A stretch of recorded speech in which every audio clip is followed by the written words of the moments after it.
Всем привет! В эфире Радио Динамис, у микрофона Тротмейстер, и сегодня со мной Нобби. Всем привет! Вантол. Всем привет! И Винчестер. Всем привет! Сегодня мы начнем говорить о провале и возрождении Final Fantasy XIV, как под одним руководством игра несла огромные убытки, а под другим стала самой прибыльной финалкой в истории. Это был невиданный провал для Square Enix. Настоящая катастрофа. До этого у Square провалился в прокате фильм The Spirits Within, о котором мы уже вспоминали. А здесь видеоигра, причем не какая-то, а настоящая Final Fantasy. И она выходит в совершенно непотребном состоянии. Релиз 14 стал кульминацией кризиса, в котором находилась компания во второй половине нулевых. Но обо всем по порядку. Работа над FF14 стартовала в 2005 году, то есть через 3 года после запуска Final Fantasy XI. 11 была весьма успешна, и бросать ее не было никакого смысла. Однако она создавалась для PlayStation 2, и руководство рассудило так, что для PlayStation 3 графику все равно придется переделывать, а если переделывать графику, то нужно создавать и новый мир. Таким образом, команда FF11 параллельно занялась вторым RPG. Продюсером выступал великий и ужасный Хиромити Танака, руководитель FF11 и один из отцов финалки как серии. Это был авторитетнейший деятель, который на протяжении всей карьеры выдавал мегахиты. А директором назначили Нобуаки Камото. Он был третьим по счету директором FF11, и при нем вышли второе и третье дополнение – Проматия и Ахтурган. То есть он стоял у руля, когда игра была на самом пике. Да, тогда уже вышел World of Warcraft, но по сравнению с FF11 Warcraft выглядел так убого, с его 10 полигонами на персонажа и дерганой анимацией, что, например, я его не мог воспринимать всерьез. Помнится, в 2007-м, когда FF11 однажды вечером отключили на техработы, я все-таки скачал WoW, но побегал где-то часик, закрыл в отвращении и никогда в него больше не играл. Я, честно говоря, однажды заходил в WoW тоже, меня хватило там минут на 30-40, у меня вытекли глаза, и больше я к этому никогда не возвращался. У меня та же самая история зашла в 2008, если я правильно помню, тоже поиграла 2 вечера, и все. После 11 не пошло. Но я это все к тому, что кадровые решения по FF14 выглядели вполне логично. Эта команда хорошо себя показала, у них все получилось с FF11, поэтому кому же еще было делать следующую онлайновую финалку? Однако здесь заключалась первая проблема. Эти замечательные люди не играли в другие MMORPG и не были в курсе трендов. Это привело к тому, что вместо модернизирования модели FF11 они принялись переделывать то, что там как раз безупречно работало. Очевидно, что руководство в лице Танаки и Камото не имело ни малейшего понятия, как развивать то, что у них было в 11-й. То есть, как вывести эту игру на следующий уровень. Они проводили изменения ради изменений, даже когда от этих изменений был один вред. А было ли там окно с предупреждением, как в лаунчере 11-й финалки, на тему, что нужно помнить про семью, друзей, что не нужно много играть? Там точно такое же сообщение вылазило каждый раз при входе в игру. Видимо, им понравилось, как это в 11-й получилось, типа, смотрите, мы заботимся об игроках. Ну и в 2002 году, когда вся эта онлайновая жизнь была в новинку, это не так странно выглядело. Но уж в 2010-м-то все прогрессивное человечество сидело онлайн, и это сообщение стало похоже на издевательство. А отключить его было нельзя. Ну и говоря об улучшениях, наглядный пример — это что сделали с рынком. Вот в FF11 игроки торгуют на аукционе. Чтобы там что-нибудь купить, ты смотришь, по какой цене эта вещь продавалась, и делаешь ставку. Если твоя ставка равна или превышает минимальную цену, ты получаешь эту вещь. И была другая форма торговли под названием базар. Можно выставлять на продажу вещи прямо из своего инвентаря. И когда кто-то пробегает мимо, он может это посмотреть, и если ему что-то понравилось, то сразу купить. Поэтому многие игроки оставляют своих персонажей AFK-шить на каких-нибудь людных площадях, и получается такой блошиный рынок. И вот в FF14 эти базарчики решили сделать главной формой торговли. В каждом городе была зона с кучей комнат, в каждой комнате стояли ритейлеры. И вот ты ходишь и смотришь, что у этих ритейлеров в наличии. Например, тебе нужен меч. Ты идешь в кузнечную комнату, но штука в том, что название комнаты — это просто рекомендация. А так можно было продавать что угодно, где угодно. И вот ты бегаешь по этим комнатам, кликаешь по ретейнерам и пытаешься найти то, что тебе нужно. Потом хотя бы прикрутили поиск, а изначально поиска не было. И это было мучительно неудобно, это была страшная трата времени. Было намного легче пойти самому травы накосить, дров нарубить, там что-то сделать и накрафтить, чем ходить и это все искать. В 11-й части эта система успешно работала, потому что основной объем торговли шел через аукцион. А в FF14 аукцион заменили на манекенов-ретейнеров. Зачем так сделали? Я думаю, просто чтобы на совещании у начальства можно было сказать: мы придумали новую революционную систему торговли, ни у кого такой нет. Истинные причины подобных решений мы вряд ли когда-нибудь узнаем, потому что в те времена разработчики неохотно шли на контакт. Типичное интервью по FF14 — это когда сидят разработчики за столом, им задают вопрос, например, будет ли в игре PvP. Они отвечают: будет. Все. Что эти люди на самом деле думали, мы не знаем. Может быть, они в этот момент думали: какое в жопу PvP, чего вы от нас хотите, какой вообще во всем этом смысл? Сейчас еще можно откопать записи предрелизных презентаций с Танака и Камото. И вот у Танаки там абсолютно апатичное, отсутствующее выражение лица. Кажется, что ему капитально пофигу. Потом, уже когда всем все про FF14 стало понятно, и Танаку сняли с проекта, он говорил, что типа вот FF11 я делал сам, вот этими вот руками. И игра получилась классная. А FF14 я, Танака, доверил молодому поколению, позволил им проявить себя. Так что, в принципе, он сам признался, что ничего там не делал. Чувак думал, что все, пришел к успеху, можно расслабиться. Однако жизнь любит преподносить сюрпризы. Ну и вот наступил бета-тест, первые игроки зашли в Орзею, и что же они там обнаружили? Они обнаружили, что это недоделанная тормозная лажа, у которой еще постоянно крашатся сервера. Естественно, о проблемах много писали, но фидбэк с беты был проигнорирован. О переносе релиза не шло и речи, он состоялся как и планировалось. 21 сентября 2010 года для тех, кто приобрел коллекционные издания, и 30 сентября для остальных. Стоит упомянуть, что игра вышла только на ПК, а на PlayStation ее так и не дождались. Когда у вас Final Fantasy выходит первым делом на ПК, то это уже тревожный звоночек.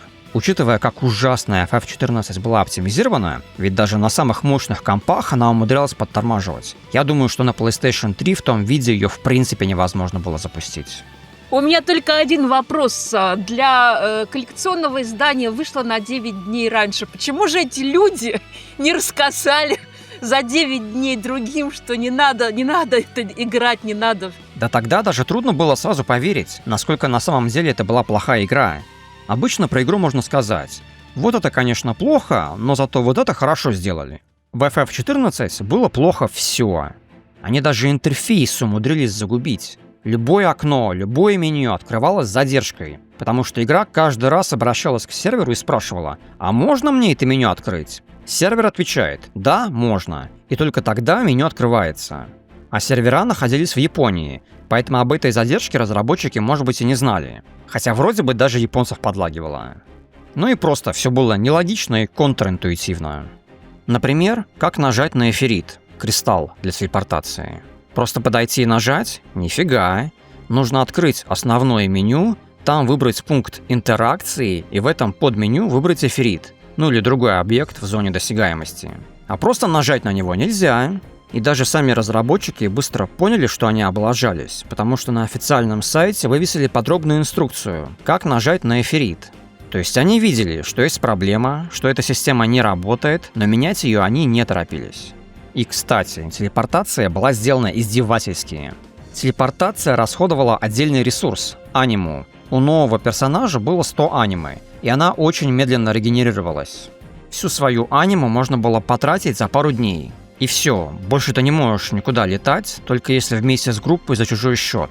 И даже ретерн, возвращение к хомпоинту, стоил аниму, поэтому игроки самоубивались, чтобы вернуться в город.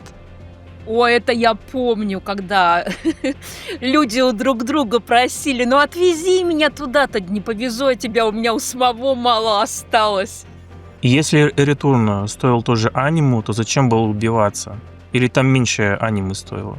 Если ты погибал, то возвращение было бесплатное. Но разработчики подумали, что самоубивающиеся игроки это как-то стрёмно выглядит, и поэтому плату за реторн убрали. Но система все равно была ужасная. Самое главное, что нигде не говорилось, можно как-нибудь быстро восстановить аниму или нет. И только когда у тебя ее оставалось мало, ты понимал, что стоило ее беречь. С экипировкой тоже была странная ситуация. Версия 1.0 кто угодно мог надевать что угодно, вне зависимости от класса и уровня. Вместо требуемого уровня был оптимальный уровень. Это значило, что если вещь превышала твой уровень, ты ее мог надеть, но по факту ты от нее ничего не получал, никаких параметров. Какой был смысл так делать? Видимо, чтобы запутать игроков. Никакого иного смысла в этом я не вижу. Говоря об экипировке, важно обозначить большую проблему, с которой сталкивались все игроки. В отличие от FF11, у экипировки был запас прочности. Она ломалась, а чинить ее могли только крафтеры. Причем для починки требовались материалы, из которых эта вещь сделана. Например, для починки кожаных штанов нужно было достать именно эту кожу. Для новичков это был офигенный челлендж, потому что вот ты немножко порубился, у тебя поломалась вещь, а как ее чинить? Куда идти? К кому обращаться? Где брать материалы? Да хрен его знает. Короче, это был страшный геморрой. И еще там была шизофреническая система бижутерии. Было 9 слотов для разных колец и амулетов. Но надеть каждое кольцо стоило какое-то количество очков. И если лимит этих очков был превышен, то надеть бижутерию во все слоты тебе не давали. И даже такой безусловный плюс, как свободное переключение между классами, умудрились подпортить. В версии 1.0, кроме уровней классов, был еще общий, физический уровень. Он медленнее повышался, но зато был постоянный. Например, ты переключился на лансера первого уровня, а физический уровень у тебя максимальный. Это значит, что у тебя все равно будет дофига HP и силы. И вот ты идешь качать новый класс с друзьями, но у вас разные физ-уровни, и кто-то бьет сильно, а кто-то слабо. Разве это весело? Ну вот идешь с таким товарищем, получается, что это power leveling получался, с одной стороны. Но это даже не пауэр, а непонятно что. Power leveling очень быстрый, а там просто какая-то лажа была. Ну и скажем пару слов о самих боях.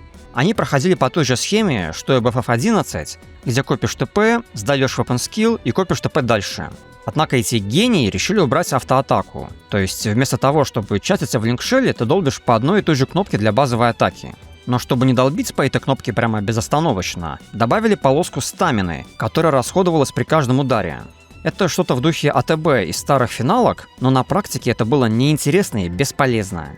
И еще добавили штуку под названием Battle Regimen. Это вместо того, чтобы сразу зафигачить weapon-скиллом, ты его ставишь в очередь, и когда вся группа готова, кто-то жмет кнопку, и каждый сдает weapon-скилл в порядке очереди. И если вы все сделали правильно, то монстра понизится атака или защита или что-то еще. В общем, дебаф получит. На практике никто этими реджименами не заморачивался. И еще одна фича. Некоторые скиллы могли чего-нибудь у монстра отломать. Например, рога или хвост. После этого монстр лишался какой-нибудь способности, но отломанные части падали в лут. Об этом много говорили в интервью, как будто это что-то невероятное, революционное. Типа, вы представляете, монстра можно обламывать рога. Охренеть! Забавно, что боевой аспект предполагался как необязательный. При создании персонажа можно было выбрать крафтерский или собирательский класс и начать играть, например, рыбаком. Разработчики на полном серьезе говорили: да, вы можете не воевать, если не хотите, а играть только мирной профессией. Но сразу возникает вопрос: а что с сюжетом-то?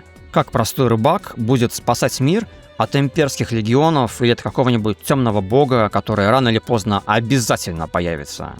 Для этого в сюжет ввели NPC-компаньона. Ему можно было выбрать расу, пол, класс, и во всех сюжетных квестах он сражался вместе с нами. То есть, если кто-то решил неиронично пройти игру тем же рыбаком, то в битвах всю работу выполнял этот NPC. Это была бредовая идея, я не представляю, как она должна была работать на высоких уровнях. И самый главный вопрос в очередной раз – зачем? Они сделали разные варианты реплик в каждой сцене для каждой комбинации расы и пола этого компаньона. Просто чтобы кто-то смог ради смеха пройти сюжет в режиме пацифиста. Возможно, поэтому игру сбалансировали таким образом, что объединяться в партии смысла в общем-то и не было. Что ты соло играешь, что в группе, без разницы. Весь контент проходится соло, прокачка идет с одинаковой скоростью, никакого профита. И, конечно, у игроков возникали вопросы, что происходит. Поэтому на официальном сайте публиковали заметки в формате вопрос-ответ, с вопросами в духе «А где групповой контент-то?». И там честно писали, что да, сейчас в группе делать нечего, но потом групповой контент обязательно появится. А вы пока потерпите. И это вторая причина, почему игра провалилась. Очень мало контента, и в целом она была преступно недоделанная. Эта порочная практика началась еще в FF11, где каждое дополнение выпускали в, скажем так, облегченном виде. Вот есть город, окрестные зоны, сюжета где-то на час, и все. В течение следующих 2-3 лет дополнение обрастало сюжетом, всякими новыми активностями, и только к релизу следующего дополнения появлялся эндгейм.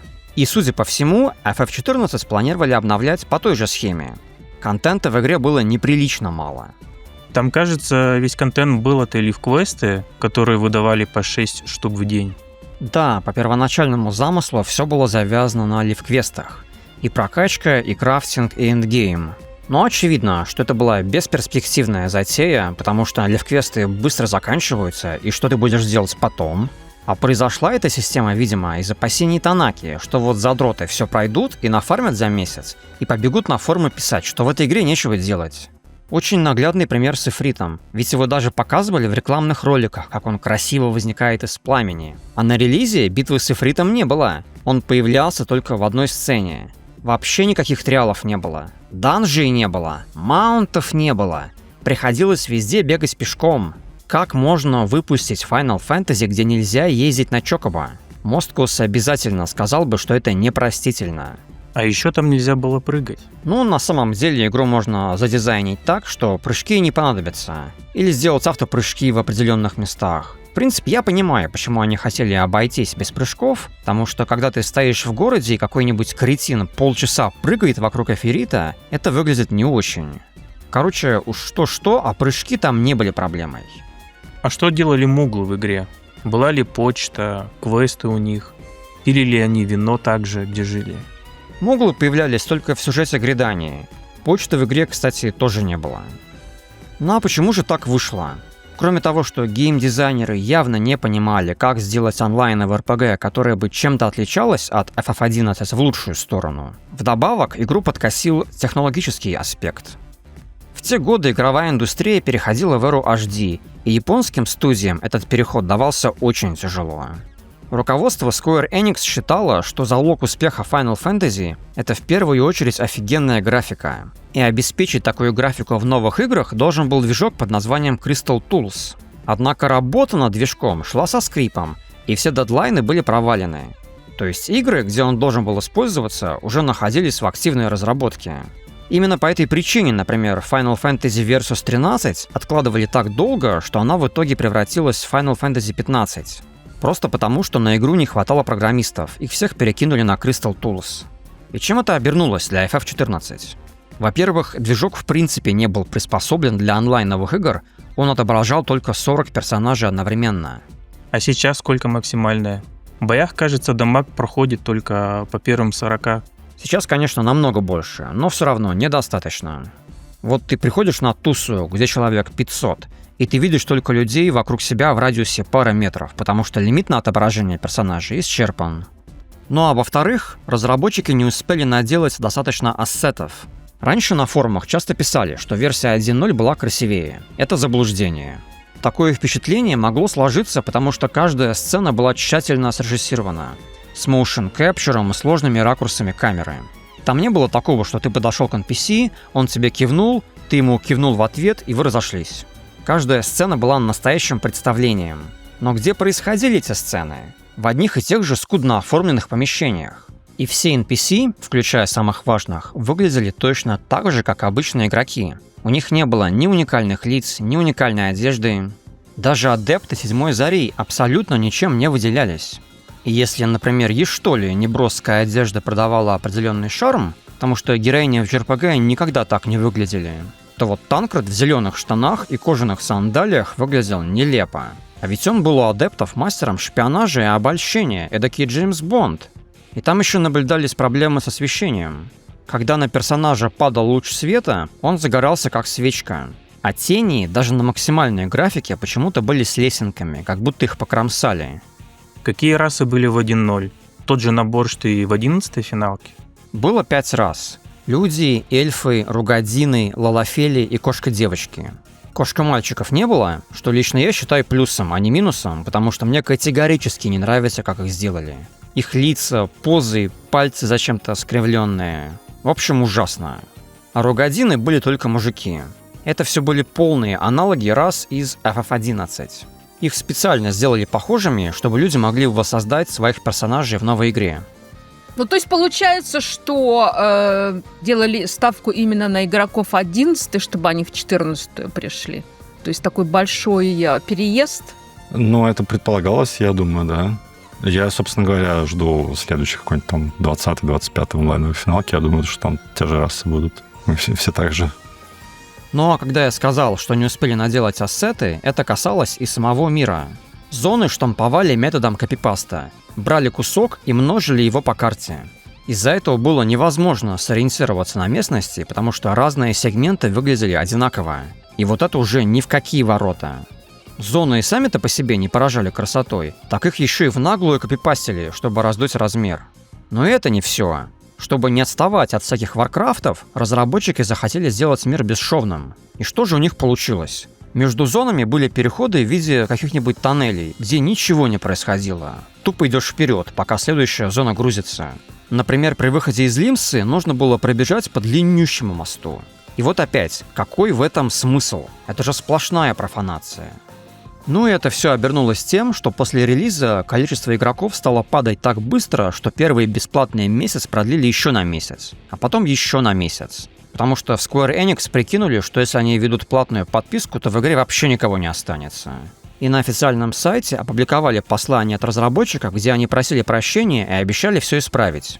Впрочем, FF14 ожидали такие радикальные изменения, какие тогда никто и представить не мог. Но прежде чем мы перейдем к этим изменениям, я предоставлю слово Вантолу, как одному из основателей самого крупного русскоговорящего сообщества тех лет. Думаю, людям будет интересно послушать, как это было, на каких началах игроки самоорганизовывались. К сожалению, временные рамки не позволяют рассказать подробно о всей политической арене финалки, поэтому постараюсь рассказать максимально коротко, просто чтобы сформировать общее представление, как зарождалось сообщество в целом. Проиграв несколько лет в 11-ю финалку и встретив за все время всего 3 русскоязычных игроков, я решил популяризировать следующую онлайновую финалку на наших просторах. Как только ее анонсировали, я сразу занялся подготовкой. Выбил создание раздела финалки на Гохе и начал переводить новости и прочую информацию по игре. А за полгода до релиза стал покупать рекламу ВКонтакте. Всех, кто интересовался игрой, я приглашал в свою гильдию Crimson Knights, духовную наследницу Angelic Knights из 11-й финалки. Были и другие русские гильдии, такие как Nighthawks, лидером которых был Nurb Dragon, и Imperium, лидером которых был Slanish. Эти 2 гильдии шли в игру уже сформированными составами.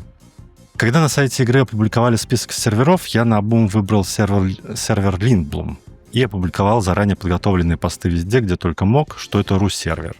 На официальном форуме, на Гохе, на форумах Ястребов и Империума и на основных англоговорящих площадках. Может показаться наглым, что я единолично принял такое решение, но в противном случае начались бы бесконечные обсуждения, кому какое название нравится больше, а мы уже этот сервер выбрали, а мы тот, а я хотел от газовой горелки, и в итоге люди разбрелись бы кто куда. В итоге все, кроме Империума, пошли на Lindblum. При этом я создавал Багровых Рыцарей как единую гильдию, призванную объединить всех. И Норб изначально согласился с этой идеей, но уже через 3 дня игры вышел, создал новую гильдию и начал перетаскивать своих людей к себе. Так началась первая гильдейская война в этом новом мире.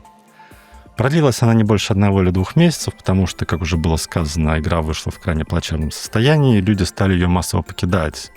Я тоже ушел спустя 3 месяца и вернулся в Орзю только когда было объявлено о перезапуске проекта, чтобы успеть подготовиться. Но здесь я уже забегаю вперед. В отличие от Вантола, я из Империума. В Империуме это были игроки, которые переехали из 11-й части. Мы были на сервере Феникс в 11-й. Мне кажется, что тогда, когда стоял выбор сервера, поехали просто, поедемте на Бодхум, потому что похоже на Бадун. А вы откуда? Мы с Бадуна. Ну, собственно говоря, я вот этим занимался в 6 утра, как сейчас помню, когда это все опубликовали. Сделал тоже пост на форуме Империума. Ну, Сланиш его, я так понимаю, потом потер. Я с ним долго рубился на эту тему. Но Сланиш решил, что он единственный не такой, как все, и вот повел людей на другой сервер. вот, что тоже потом доставило очень большое количество мороки. Ну а в итоге был один русский сервер или два? Где все играли? Ну, по итогу все на Линблуме и Империум на Бадуме. А потом мы переехали потом на Экскалибур. Мы не то что переехали, сервера объединяли, и наш Ботхум объединили с 2 другими серверами и назвали его Excalibur. А вы так на Линблуме и остались? Нас назвали Саргатанус, и потом, соответственно, была вторая итерация кровь кишки мяса со сланишем, чтобы перетащить вас тоже на Саргатанус. Так вот почему мы на Саргатанисе оказались в один. Это будет в следующей серии. Ну и теперь понятно, почему вот эта вот приписка Legacy у серверов есть. Сланыш и компания, они в 1.0 бросили уже через... То есть они это все собрали, и через неделю их уже никого не было. Через неделю, через 2 недели осталось, может быть, максимум 10 человек у нас. Энтузиазм был большой, но игра оказалась такая, что даже преданные фанаты долго не выдержали. И уже в декабре в команде разработчиков произошли большие перестановки. Должность и продюсера, и директора занял некто Наоки Йосида. Реакция у общественности была, конечно же, «Кто?». И у нас в чате тоже один товарищ не так давно писал, что, мол, как это такой важный проект могли доверить человеку с таким маленьким послужным списком. И действительно, если открыть Википедию и посмотреть, над какими играми он работал до FF14, то там совсем скромный списочек. Однако в жизни не так все просто однозначно, как описано в Википедии. Йосида начал карьеру в компании Hudson Soft, которая известна играми про Бомбермена. В 80-е годы это был гигант индустрии, но к 90-м дела у них пошли на спад. И когда Йосида пришел собеседоваться, ему задали стандартные вопросы в духе «Как вы видите свое будущее в компании бла-бла-бла?», он им ответил, что раньше Hudson это было круто, а сейчас уже не очень, и он хочет снова сделать круто. Интервьюерам ответ понравился, и его приняли. Однако уже через несколько лет он оттуда ушел, потому что его проект отменили в связи со сменой общего курса. После этого Йосида подготовил резюме, чтобы разослать в разные компании. В том числе он хотел попробовать устроиться в Square, но его позвали в новую студию, образованную выходцами с Hudson. Кто еще раньше оттуда свалил. Йосида в своих очерках почему-то не упоминает ее название, но очевидно, что это Rocket Studio. Она и сейчас существует и делает игры по заказу. Там Йосида работал над онлайн-РПГ для компании Enix, и все было хорошо, но тут случилось слияние Enix со Square, и новое руководство потребовало переделать проект по подобию Final Fantasy XI. Ему говорят, игра должна выйти на PlayStation 2, а у них игра не приспособлена для PlayStation 2. Потом говорят, должен быть сюжет, а у них нет никакого сюжета. И вот так проект помурыжили и закрыли. Там был забавный эпизод, когда Йосиду вызвали в штаб-квартиру Square Enix. Вот он проводит презентацию, и его вдруг спрашивают, а как называется боевая система в вашей игре? Йосида такой, да никак не называется. На что ему говорят, игра не будет успешна, если у ее боевой системы нет названия. Но Йосида молодец, не растерялся, не пошел на попятную и ответил, что самый успешный RPG в мире — это Diablo, и там у боевой системы нет названия. А начальство такое кивает, интересно. Этот случай мне напомнил, что раньше ведь было модно давать громкие названия для игровых систем в японских RPG. В идеале, чтобы это и слово, и аббревиатура. При том, что все они были устроены примерно одинаково, но вот как оказывается, люди на полном серьезе считали, что это важно. А Йосида произвел хорошее впечатление на нужных людей, потому что потом ему предложили перейти в Square Enix для работы над Dragon Quest X. Это тоже онлайновая RPG, она до сих пор обновляется, но доступна только в Японии. Йосида там был ведущим геймдизайнером и на какое-то время даже брал на себя руководство всей командой, когда директору потребовалось куда-то отлучиться. Так что нельзя сказать, что этот человек возник из ниоткуда. Он играл ключевую роль в 2 больших онлайновых RPG, просто первая не дотянула до релиза. А как же его угораздило очутиться у руля Final Fantasy XIV? После Dragon Quest Йосиде поручили придумать какую-нибудь новую игру. Ему дали небольшую команду из ветеранов, и задел там явно был серьезный. Но они не успели ничего представить, потому что часть команды у Йосиды вскоре забрали, чтобы помочь пофиксить FF14. Йосида был не в восторге от такого поворота, но куда деваться. И вот он вспоминает, что тем же вечером эти чуваки приходят к нему и говорят: «Слушай, там все так плохо, мы не знаем, за что взяться». Ну а Йосида говорит: окей, давайте по порядку. Он им набросал план действий, и на следующий день они опять к нему пришли.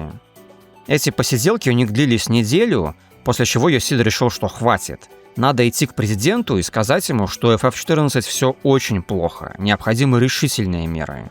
И там все такие: не, мы не пойдем. Так что Йосида пошел сам. Правда, по другой версии его вызвали как независимого эксперта. Кстати, из-за провала версии 1.0 президенту Йоити Ваде пришлось все-таки покинуть свой пост. Это случилось в марте 2013 года, через 10 лет после объединения Square и Enix. В результате правления Вады компания потеряла лидерство на рынке видеоигр, а репутация Final Fantasy опустилась максимально низко. А еще в 2009-м они купили компанию Eidos за огромные деньги, не смогли нормально заработать на западных играх, и потом, уже после Вады, входившие в Eidos студии и все их IP, вроде Tomb Raider, продали буквально за копейки. Гениальная сделка. В общем, у Йосиды состоялась судьбоносная встреча с президентом, и 10 декабря 2010 года, через 2,5 месяца после релиза, было объявлено, что Йосида берет полный контроль над игрой. Однако большая власть подразумевает и большую ответственность. Если бы 14-е окончательно загнулось, виновным назначили бы именно Йосиду, хотя не он эту кашу заварил. В это самое время он пересекся с коллегой по работе над Dragon Quest'ом, и тот на него прямо наехал, мол, ты чего вздумал? Ты же поставил на кон свою карьеру. Если подумать, это и вправду была расстрельная должность, но Йосида не испугался.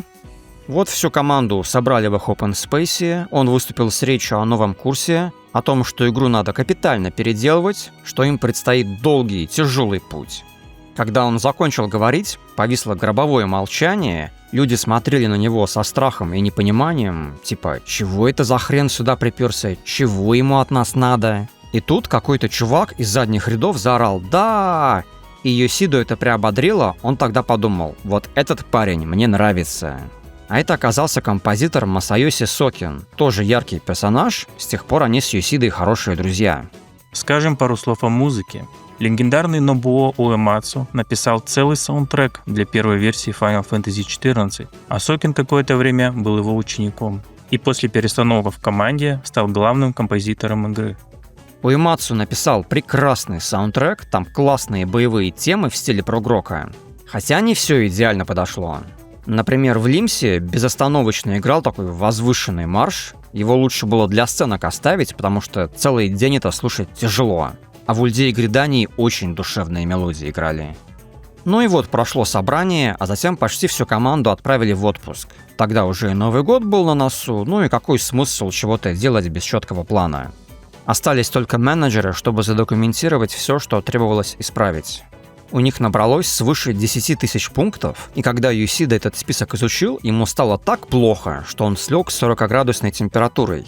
Как раз тогда он пришел к пониманию, что патчами игру не исправить, а придется начинать с нуля. До сих пор больше никто не проворачивал настолько отчаянный маневр. Допиливать то, что уже есть, добавлять контент и параллельно готовить вторую, отдельную версию игры, где будет новый движок, новый интерфейс, новая боевая система, и все зоны тоже полностью новые, хоть и со старыми названиями. И сделать эту версию требовалось в кратчайшие сроки, чтобы успеть выпустить ее на PlayStation 3. Ну а первым нововведением стали регулярные послания от Йосиды. Сначала это были обычные текстовые сообщения на форуме, а потом организовали видеостримы. Кстати, Йосида сам был заядлым игроком в онлайн в РПГ, он еще на старой работе рубился с коллегами в Diablo. И они даже один из компов в офисе приспособили под общее хранилище для лута. Затем вышла Ultima Online, где уже полноценная социалка с гильдиями, интригами и массовыми зарубами. Про Ultima Йосида рассказывал, что его там крупно кинули на бабло, а когда он пожаловался об этом на форуме, некий состоятельный игрок взял да и возместил Йосиде потерянную сумму. Его этот жест тогда тронул до глубины души. Ну а пик его задротства пришелся на Dark Age of Camelot. Это была игра с уклоном в PvP, и Йосида там был лютым нагибатором, по его собственным словам. В Камелоте разработчики плотно контактировали с игроками. У них там был человек, который регулярно рассказывал о готовящихся изменениях и отвечал на вопросы. Йосиде это нравилось, и он перенял эту практику для FF14. Йосида намного более открыт прессе, читает обратную связь, обсуждает, спорит с игроками. Насчет обратной связи можно поспорить, но в целом да, по меркам японцев Йосида был очень открыт. Сейчас все эти стрим-презентации – это обычная рутина, а началось все с Йосиды. Однако слова – это слова. А что на деле? Первый большой патч вышел в июле 2011 года. Там упростили починку вещей, так что стало достаточно купить Dark Matter, а не искать материалы. Капитально перебалансировали боевые навыки, убрали полоску стамины и добавили автоатаку. А в городах открылись штабы гранд-компаний, и весь последующий сюжет был завязан именно на гранд-компании. Старый сюжет обрывался на поединке наших друзей-адептов с имперским легатом Гаем Байлсаром. Эту историю не стали продолжать, а переиначили то, что уже было в разной степени готовности, для другой истории. Я хочу от себя сказать, что у меня большой респект, то, что они вообще не закрыли игру, потому что отток был ужасный, и другие бы люди просто взяли бы, да и прикрыли все это. Может, отчасти повлияло то, что эта финалка была номерная. Так представить себе, что закроет номерную финал, в которой больше нельзя никак поиграть. Ну да, это тоже. Лично мой опыт, и я не совру, я осталась, я не собиралась играть, я только хотела попробовать и обратно вернуться в 11-ю. Я осталась из жалости. Вот не смейтесь, но дело в том, что те люди, которые остались, много из них говорил то же самое, что нет, ну как это так? Нет, давайте останемся, будем играть, надо поддерживать. Ну, кстати, я по той же причине вот первый месяц играл, на форумах воевал, говорил, что людям, что да, игра, конечно, плохая, но это Square Enix, это финалка, мы должны платить компании, чтобы, просто потому что это финалка, просто чтобы поддержать. Страдаете, но это все ради высшего блага. Страдаете, но играете. Если подумать, что было бы, если бы они отказались от той игры. То есть это был бы обалденный минус вообще во всю линию финалок. А я настолько активно защищал игру из Скворов, что Скворы в какой-то момент забанили меня на их официальном форуме за чрезмерную любовь. Но кто-то должен был это делать. А что ты такого писал? Типа защищал игру от токсиков? Ну, не от токсиков, а вот это от негатива, что это Square Enix, вы обязаны в это играть. Модераторы, наверное, посмотрели, подумали, этот чувак слишком оптимистично настроен, что-то с ним не так. Давайте его забаним. 30 сентября, ровно через год после запуска, вышел второй патч. Там наконец-то появилась битва с Эфритом, а ведь его, напомню, показывали еще в рекламных роликах. Также стало можно ездить на Чокобо, упразднили физический уровень и добавили систему материи. Как был показан Эфрит в 1.0? Какая была подводка к его битве? Сцена и контекст появления Эфрита были почти такие же, а вот фарм праймалов был устроен иначе. Нужно было идти в крепость зверолюдей, там их долбать, с них падали камешки. Эти камешки относили дедушке Луисуа в Гридании, и он выдавал пропуск на битву. И вот так собиралась партия, сперва фармили зверолюдей, потом самого праймала. Duty Finder тогда не было, поэтому вот такую систему придумали. Лично мне вот очень-очень понравилось то, что ввели материю. Во-первых, это заняло народ, стали ходить спиритбон, покупали у NPC дешевую бижутерию, собирались пати и шли, били этих волков, так и называлось, спиритбон пати. Разбивали кольца на материю, и эту материю продавали. И я считаю, что это было очень веселое такое. Это можно было продать, это можно было куда-то сходить с пати, не очень заморачиваясь, заработать деньги. На эти самые деньги купить материю, которая тебе уже нужна была. Там же самое главное, что когда ты овермелдил материю, то есть вставлял ее больше, чем было дырочек на вещи, при неудачном мелде вещь взрывалась, и ты терял все. Овермелдинг был занятием не для слабонервных. Еще я хочу вспомнить тоже из моего собственного опыта, опять же, про пати, например, те же самые, спиритбот пати или на Эфрита, Duty Finder не было, и что лично я делала. У меня было 2 аккаунта, и вот мы играем, в Эфрите, на Эфрита пошли, да, и кто-то говорит, что я, ухожу. И я со 2-го аккаунта начинала, делать шауты, чтобы не бежать всем в город, опять это собирать, это же все время занимает, И я параллельно начинала с другого аккаунта искать замену этому человеку. Это, в общем, это рассказ о том, как изворачивались. 14 октября состоялся анонс версии 2.0, которая позже получит название A Realm Reborn. На официальном сайте выложили PDF-ки с зарисовками новых зон, монстров, доспехов, списком запланированных фич, типа, что каждая кошка-девочка получит себе кошка-мальчика, и дорожной картой, вплоть до релиза. Эти подробные дорожные карты стали визитной карточкой Есиды. Все четко распланировано, всегда знаешь, чего и когда ждать. Настоящих скриншотов там не было, но был концептуальный скрин, где наложили фильтры с фотошопа и нарисовали интерфейс. Ну и надо сказать, что в итоге получилось очень близко к этому концепту. Вот общий таймер у бафов в списке группы — это нереально, так не бывает, чтобы у всех таймеры совпадали. И еще они собирались показывать число новых сообщений у каждой вкладки лога, а в остальном, в принципе, так и сделали. Вообще, в плане интерфейса FF14 сильно повезло, потому что с Юсидой в команду пришел мега-дизайнер Хироси Минагава. Этот человек работал над Tactics Ogre, Final Fantasy Tactics, Vagrant Story и Final Fantasy XII. Его интерфейсы — это произведение искусства. Максимум информации на экране, все элементы удобно и логично расположены. Короче, это был лучший кандидат для этой задачи. И вместе с анонсом версии 2.0 объявили, что со следующего года бесплатный период все-таки закончится, а кто захочет играть дальше, тем придется платить. Но зато, кто оплатит 3 месяца до закрытия игры, тем пообещали чуть более дешевую подписку на FF14 пожизненно. Это все равно не так выгодно, как если платить через российский Steam, но нельзя не отметить широкий жест. А в декабрьском патче добавили поиск игроков, ачивки и битву с королем муглов. Да, вот так, в онлайновой игре нельзя было искать игроков. Причем, опять же, в FF11 был нормальный поиск. Так что нельзя сказать, что разработчики не знали, какая это важная функция. Все они знали, просто у них руки что ли не дошли. Ну а вместо короля муглов сначала планировался Титан, и в файлах игры даже есть готовая сцена с ним. Но в том году в Японии произошло страшное землетрясение, Фукусима, вот это все. И Йосида решил, что вместо Титана лучше сделать что-нибудь забавное, легкомысленное. И вроде бы с Левиафаном то же самое. Это землетрясение еще вызвало наводнение, поэтому, как я слышал, Левиафана тоже отменили. Насчет Левиафана у меня большие сомнения, потому что в файлах игры про него ничего нет. И ведь он не мог появиться сам по себе, его должны были призвать. А Сахагинов в игре тогда тоже не было, и это получается, целый новый тип врагов должны были добавить? Для обреченной игры это слишком амбициозно, как мне кажется. Касательно ачивок в 1.0, было ли там что-то примечательное, вот как твой титул Инквизитора?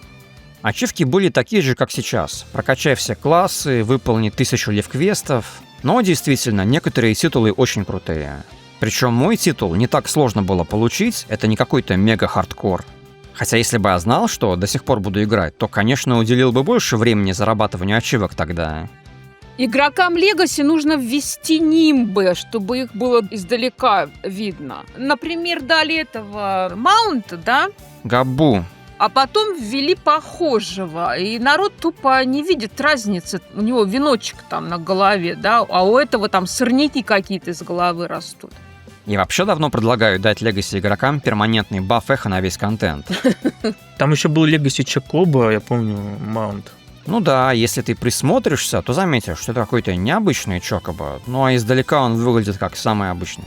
Татуха это есть, так одежды, например, у меня волосы татуху закрывают, ее не видно. Или там одежки, которые эту татуху показывают, ее тоже очень мало. Ну, короче, этих Legacy, они, в принципе, вот Инквизитор один в этом стоит, в Лимсе, и все.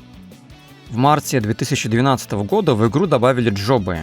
Это была надстройка для системы классов, чтобы сделать игру более похожей на нормальную Final Fantasy. Предыдущая команда считала, что если сделали финалочные классы в 11 части — воин, вор, белый маг, черный маг — то во второй раз это почему-то не прокатит, и нужно что-то другое. И они решили, что каждый вид оружия — это и будет класс. Это переводчики придумали гладиаторов, мародеров, тауматургов, конджуреров, а в оригинале все было просто — мечник, лучник, копьеносец. И, кстати, в альфа-версии даже на английском гладиатор назывался просто меч, потому что это был прямой перевод. А идея была в том, что ты прокачиваешь разные классы, а потом можешь их как угодно комбинировать, и ограничивает тебя только стоимость каждого скилла. Геймдизайнеры, наверное, думали, что так будет интереснее. Можно разные билды собирать, но, как в таких случаях всегда происходит, народ быстро вычислил лучшие скиллы и ставил только их. И вот Йосида решил, что надо вернуть классические джобы и плевать, что они уже есть в FF11. Когда ты переключался на джоб, ты получал новые обилки, но скиллы можно было брать только у определенных классов. И я помню, на Ифрита кто-то ходил классом, а не джобом, чтобы можно было брать рейс. Ну и еще один большой плюс джобов — это красивая броня. У нее и параметры были хорошие, но так эффектно ни один доспех из версии 1.0 не выглядел. Там ты начинал играть в грязных лохмотьях, потом получал что-то более приличное, но все равно ничего такого, что прям вау. А джобовые сеты — это по тем временам было прям вау. Там еще из данжей добывалась броня Darklight. Это был самый писк, но добыть ее было очень трудно.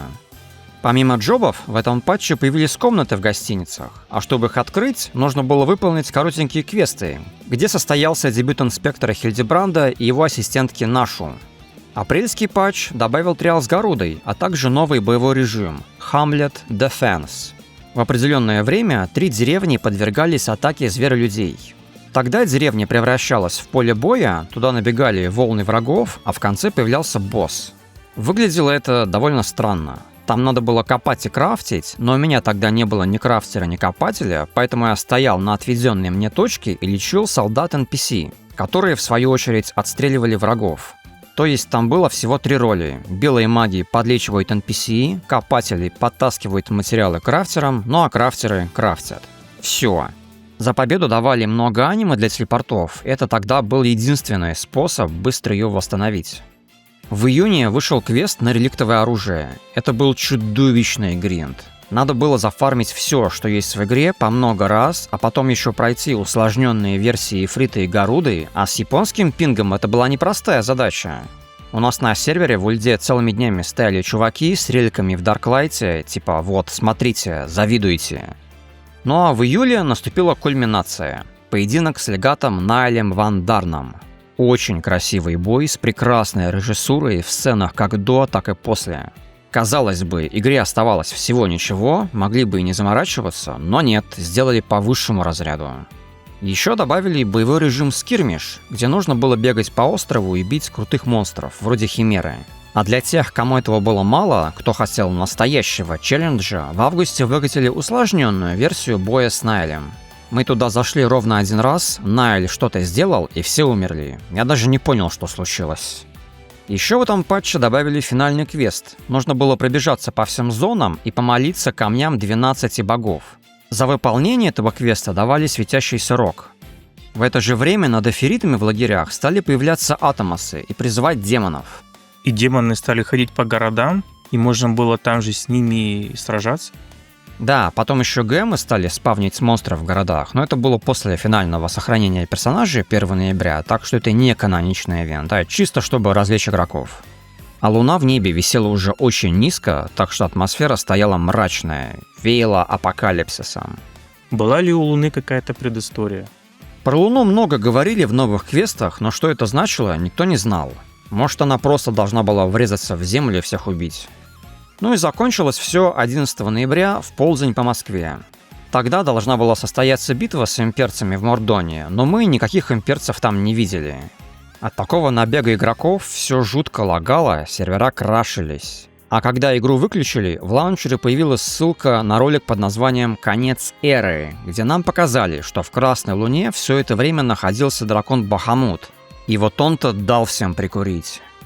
Все ждали этого конца света, и когда выходишь из Ульды, просто стояли такие, строились, все садились на этого маунта, который дали всем, Кобу или как его зовут, и такие длинные, ряды игроков, и вот все ждали конца света.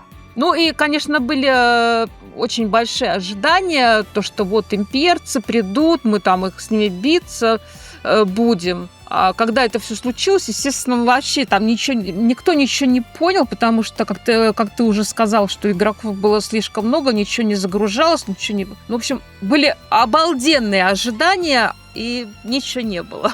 А потом, значит, я пыталась заходить вот после 11 ноября.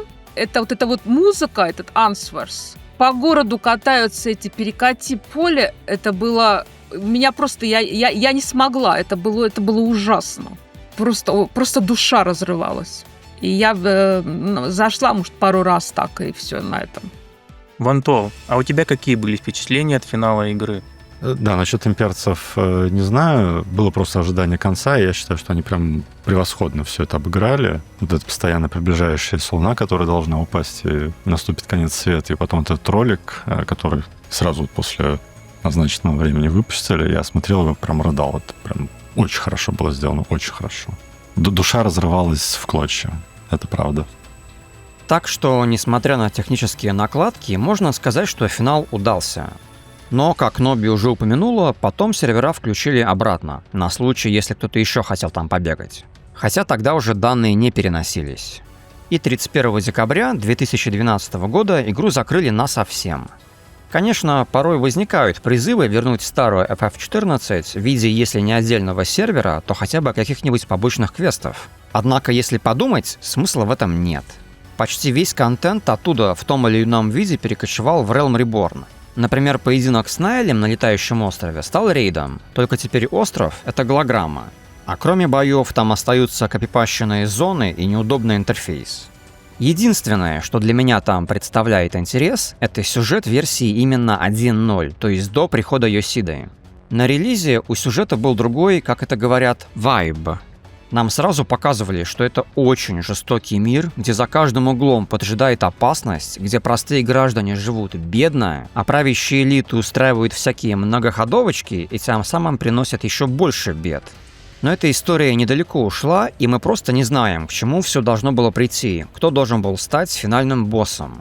Мы только знаем, что эндгейм должен был происходить в Мордоне, потому что в Мордоне было что-то важное. В 1.0 есть ролик, где дракон Мидгардсорм обвивает имперский крейсер, они падают в озеро, из озера вырывается столб света, и оттуда выпрыгивают десятки праймалов. Правда, они все копии Ифрита и Титана. Вот что это было, нам так и не объяснили. Мне кажется, было бы круто, если бы первоначальный сюжет довели до конца в формате книги или комикса, да как угодно. Можно просто указать, что это альтернативная история, она не канонична, на самом деле события повернулись иначе. Они ведь выпускали комикс про героев FF14 в школьном сеттинге, плюс еще был тот странный сериал под названием «Батя Света». Но, конечно, если бы хотели, то уже давно бы что-нибудь подобное сделали. Теперь, если только когда-нибудь кто-нибудь в интервью или подкасте расскажет, чего там планировалось дальше. У нас на сайте есть краткий пересказ сюжетки 1.0, так что кому интересно, можете зайти почитать. И если у вас возникнут какие-то вопросы или просто захочется обсудить игру, заходите к нам в Discord, ссылка в описании. А на сегодня все. Спасибо за внимание. Всем пока! Спасибо, что были с нами. До новых встреч. Всем спасибо, что послушали. Ожидайте новых эпизодов.